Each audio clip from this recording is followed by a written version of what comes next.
परमात्मा महावीर देव का मार्ग जिसको मिलता है वो थोड़ा आगे चले जाता है। हो गया। कल पे हम गोचरी जाते हैं तो हमारे तो रोज गोचरी गणवी पड़े, रोटी कितनी, चावल कितना, सब्जी सब। मगर हमारी एक व्यवस्था होती है, गोचरी जाने वाला गोचरी जाता है ना, एवरेज समुदाय है 50 रोटी लानी है।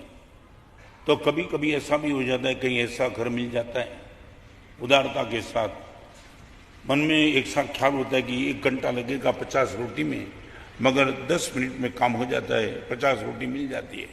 फिर मुनि आगे घूमेगा कि उपासना में आ जाएगा। जय हाँ? नहीं, क्यों बोलो?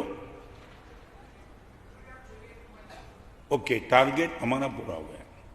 मैं कभी कभी आपको ये पूछना चाहता हूं, तुम भी ये बाजार के माहौल को देख के बाजार में जाते हो, तब आपके मन में भी होता है, जिस टाइम पे बाजार जाता है वो मैं करीबन आज की प्रॉफिट में भी पॉसिबल 10,000, 1 लाख मान लो, जिस माहौल में बाजार जाता है आज कम से कम 1 लाख तो मिल जाएगा।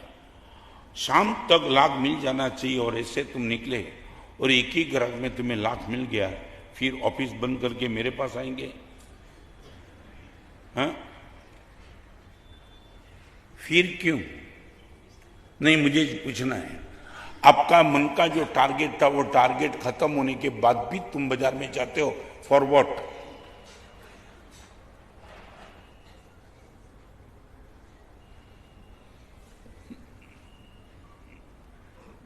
इतने बुद्धिशाली हो ना तुम, थोड़ा तो लॉजिक मुझे दो। क्यों? क्या हुआ?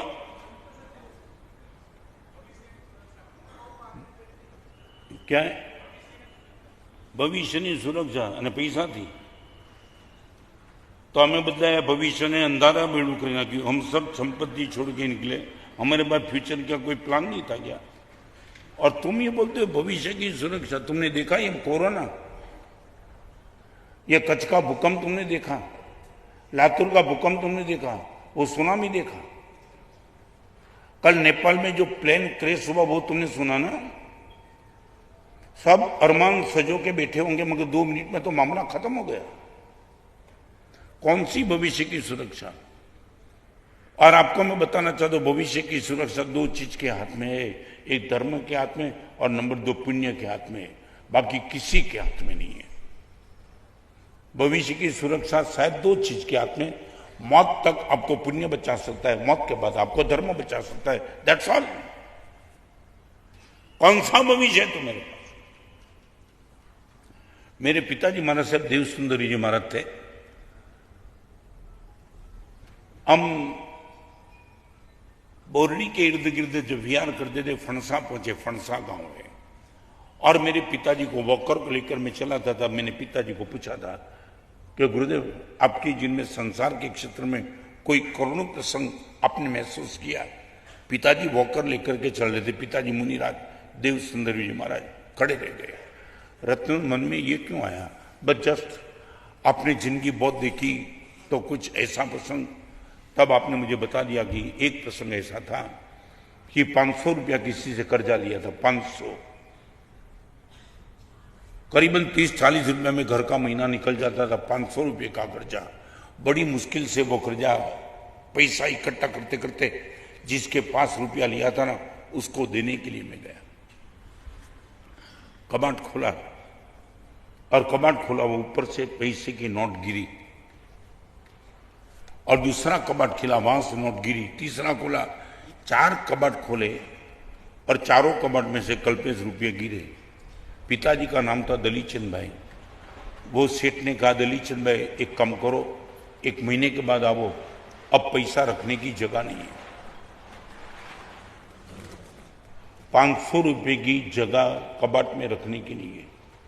और इतना बोल के पिताजी खड़े रहे, मेरे हाथ पकड़ लिया, रत्न सुंदर, मेरे से ज्यादा नसीबदार तू है कि गुरुदेव ने तेरा हाथ थाम लिया और राइट टाइम पे तू निकल गया। आई एम 59, बहुत लेट हो गया। मगर पिताजी वो बात बताते थे, इनका क्या हो, बस वही तो तुझे कहना चाहता हूं, जिसके पास अपने कबाट में 500 रुपए रखने की जगह नहीं थी, तेरी और मेरी दीक्षा हुई, उनके 10 दिन के पहले अपनी दुकान के सामने वो भिखारियों पे रास्ते पे मर गया। तुम फ्यूचर की बात करते हो। 500 रुपए रखने का जिसके घर में ठिकाना नहीं था, वो आदमी हमारे दुकान के सामने भीख मांगते मांगते मर गया। कौन ये फ्यूचर?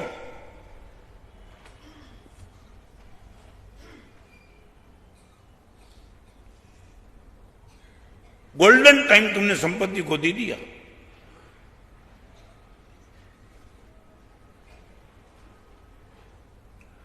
तीन सुख तुम्हारे संसार के विरोध नहीं करना चाहता, मगर हाउ मच फॉर, कितना टाइम, कहां तक? एक बात समझ लेना, तुम ये मांगते हो ना कि गुरुदेव बुढ़ापे के समय में हम फ्री हो गए तब धर्म कर लेंगे। फिर से बताऊं, तुम धर्म कर लेंगे मगर धर्म तुम्हें पसंद नहीं आएगा।